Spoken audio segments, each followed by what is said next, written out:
Welcome to This Wild Journey, the podcast where your body, your brain, and your battle plan come together.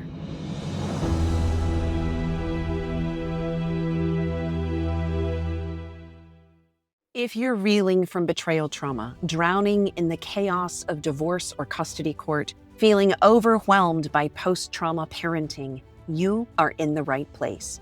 We're here to untangle hard truths that bring clarity and courage so you can reclaim your power, protect your peace, and resolve trauma without reliving it. Let's get to work.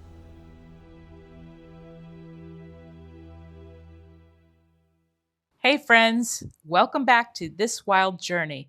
It's family movie night again, and today we're plunging into Finding Nemo. I'm Coach Bren, and with me is Coach Sarah, our resident high-conflict communication strategist. Sarah, Finding Nemo looks like a simple underwater adventure, but it's actually packed with powerful examples of tricky people, manipulation, and moments that can teach kids how to spot abuse tactics. Where do we start? You know, Bren, let's head straight to the shark scene. And I have to say, this one really disturbed me the first time I saw it.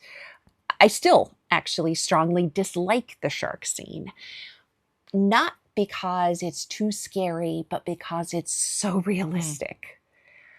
So when Marlin and Dory meet Bruce, the great white, he greets them like a jolly host, like, "Hello, my name is Bruce." And then he invites them to a meeting with his shark pals, Hammerhead and Mako. And it seems like this goofy fish support group. But underneath, they're very extra. This super extra friendly vibe is this incredibly deep threat. Bruce's entire environment is predatory, and it's built with a group of predators that have each other's backs and look out for each other. They're not there for a support group. They're sharks, they're hungry, and Marlin and Dory are prey. That's it. So this is a textbook example of how tricky people groom vulnerable people. Abusers, predators, unsafe people often present themselves as safe or kind or generous or warm and charming and inviting to get you to drop your guard. And then the minute there's an opportunity, or in Bruce's case, the smell of blood, they show their true nature. And often that is after they've gotten you away from everyone else when no one else is actually looking. And sometimes it feels like it's too late.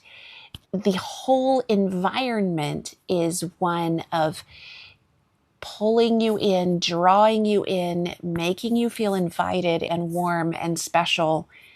And then that switch from friendly to dangerous can flip in an instant. Yeah, yikes. That switch is so jarring, and it's scary because it's so sudden. It teaches kids a critical lesson. People who act nice aren't always safe. And if something feels off, it's okay to leave, say no, or get help, even if the person seems friendly at first. Yeah, absolutely. And, you know, in the film, the switch is really jarring. Sometimes in real life, things are a lot more covert and under the surface, and it moves more slowly. And then sometimes in real life, the switch is just that jarring. But we see that again when Bruce gets triggered by Dory's nosebleed. He goes from calm conversation to full-on attack mode. And I think there's a couple of things that are worth bringing out. One is that when someone's nature is to be a shark, it doesn't matter how many support groups they're in. If they get an opportunity to act like a shark, the odds are they're still going to act like a shark. And the other is that you can be around someone who seems calm and fun and cool, But if your gut says something is off and then they show a different side, believe that other side. Don't gaslight yourself into thinking that that was okay. So if you're a parent and you're watching the movie with your kids, you can pause the movie right there and ask your kids, how do you think Marlon and Dory felt when Bruce's eyes changed and he lunged at them? You can talk about the behavior tactics that the sharks show, where their voice shifts, where their facial expressions shift, where the body language shifts, where their eyes change. This is something that we see over and over again with human predators. I remember one time a few years back, I dropped a question into one of Wild's private support groups for survivors of intimate partner violence and betrayal trauma. And I asked if they'd ever noticed their partner's eyes change, going dark black. And there were hundreds of comments. I think you probably remember that one. It was one that we talked about quite a bit. Women saying, oh my goodness, I thought no one would believe me. I never said that to anyone before because it seemed so bizarre. It was like, how would I even describe those black eyes of rage where the person just looks soulless? So that's not something you can really talk about with your kids based on maybe their other parent or another human that might be in the family. But you can use things like Finding Nemo to train your kids to sense danger and listen to their gut. Yes, another powerful moment is in the fish tank at the dentist office. Gill, the leader of the tank gang, seems wise and protective at first, but his desperation to escape leads him to pressure Nemo into a risky plan, jamming the tank filter with a rock. Gill says, "You can do this, kid," but he's really putting Nemo in harm's way for his own goal. Yes, exactly. This is another illustration of how tricky people can pressure others, especially kids, to do things that are unsafe by flattering them or telling them that they're awesome. You can do this, kid, or promising rewards. Gill's not a villain necessarily. He's not a shark, but he is manipulative.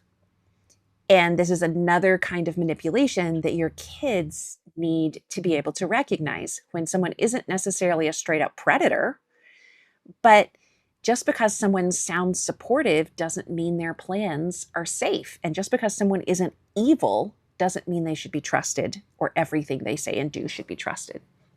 So if you're a parent, you can talk with your kids about this by asking, hey, has anyone ever tried to convince you to do something dangerous or wrong by telling you how brave or how cool you'd be? Doing this can invite your kids to process their experiences without a sense of shame or like, you did that and it was wrong. How can you be so stupid to trust people? You don't want to take that approach. You want them to be able to process their experiences without shame, which is why doing those things with questions with movies is so fabulous. That's so good.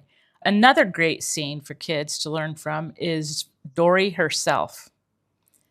She's a lovable character, but her impulsivity leads Marlin into risky situations, like when she follows that glowing light into the anglerfish's trap. The lure looks beautiful and inviting, but it's deadly. Yeah. So the anglerfish's glowing lure is seriously, it's like a metaphor for online grooming or offers from strangers. Hey, look at this fun thing. Come closer. But the minute you do, you are in danger. And this particular scene gives you, as a parent, an opportunity to teach your kids that just because something looks exciting, looks interesting, and looks fun does not mean it's safe. It's also perfect for introducing the idea of tricky feelings in your body. For example, when something is too good to be true or it feels off, your body might send signals. Maybe you feel like there's knots in your stomach, or your chest tightens, or it feels like you have an elephant sitting on your chest, or your palms get sweaty, or you get diarrhea and you need to run to the bathroom, or your throat closes up. Whatever it is, many of us were raised to ignore those signals and just do whatever you're told. And that is something that we don't want to repeat with the next generation of our kids. We don't want them to just blindly follow and obey when someone is doing something or saying something or telling them to do something that isn't safe or right or healthy. So we actually have a bonus resource for this. If you want to turn your next movie night into a powerful tool for emotional growth, I want to invite you right now to download our free family movie night discussion guide. It's a simple, trauma-informed discussion guide with questions for all ages, and it will help you talk with your whole family about trauma, about how to spot harmful relational patterns and build healthy emotional safety while you're talking about Finding Nemo. So we have a link for that in the show notes. Definitely don't forget to grab that before the episode is done today. And back to the part about those body signals, though. That's called neuroception. Yeah. And we're taught to override those feelings out of politeness or fear of making someone upset. But those instincts exist to protect us. So, Sarah, how can parents teach kids to tune into those body signals? Okay, well, a couple of things. One, make sure you do not miss next week's episode because we will still be talking about Finding Nemo. And Bren, I've got some good questions for you about the trauma awareness side of things and the nervous system regulation. So you're going to want to make sure you listen to that one. And in the meantime, this week, I want you to try this exercise after watching Finding Nemo together with your kids. Ask your child, when you feel something that seems wrong or scary, where do you feel it in your body? Then have them point or put their hand to where they feel it in their body. Maybe it's their tummy or their chest or their throat or their head or their hands or their legs. Ask them, what does it feel like? Is it heavy? Is it hot? Is it twisty? Is it tangled? Is it pulling? Is it tight? Is it nauseated? And then normalize it by sharing your own signals too. I feel it in my chest like a big rock when something's wrong. Or when I have really big feelings and I don't know what's wrong, but I just sense something isn't right, I feel it in my tummy. My tummy starts to feel funny and spinny, like it's going to explode. Whatever it is that's yours, paint a picture with your words and then remind your kids their body is smart. Honey, your body is so smart. When it gives you a warning, it is important to listen to the warnings your body gives you. Absolutely.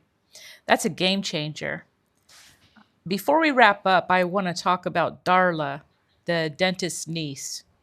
She's the human tornado who shakes the bag with the fish.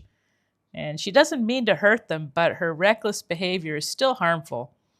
It's a chance to teach kids that even if someone says, I didn't mean to, you're still allowed to set boundaries or get help. Exactly. Because intent doesn't erase impact. Let me say that again.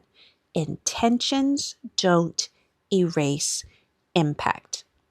Now, it can lessen when someone knows it's not malicious, you didn't intend to hurt them, but the hurt still happened. And kids have got to know that they can speak up about harm even if the person hurting them didn't actually mean it. It is not their job to just protect someone else's feelings or to hide their own hurt when they feel unsafe. That's so important. All right, friends, here's your family movie night challenge. Watch Finding Nemo with your kids and pause during those shark, anglerfish, and Darla scenes. Ask what your kids notice about the characters' words versus actions and how those moments feel in their bodies. Thank you, Bren. So glad that you were here with us listening today. Once again, I'm Sarah McDugal, high conflict communication strategist, guiding protective parents through the family court chaos with integrity, clarity, and a sense of calm under pressure. And I'm Bren Wise Mays, neurosensory wellness provider, translating wild but true neuroscience into real world tools for resolving toxic or traumatic stress. And together, we blend somatic support, legal strategy, and zero BS tools to help you stop spiraling and start thriving. If this episode gave you a fresh take on Finding Nemo as a family movie, handed you some fabulous tools to teach your kids language for something you felt but couldn't name, or it helped you to see your story in a huge way, would you do us a huge favor? Would you follow the show and leave a review on Spotify or YouTube, wherever it is that you love to listen? And then, would you share this episode with your favorite parent Facebook group or your group chat with other parents, your besties chat? And before you go, don't forget, go download your family movie night discussion guide completely free and our bonus body warning signals guide at the link in the show notes or at thiswildjourneypodcast.com. And remember, you don't have to walk this wild journey all alone. We'll see you next time for part 2 on Finding Nemo. Brought to you by Wilderness to Wild. www.thiswildjourneypodcast.com.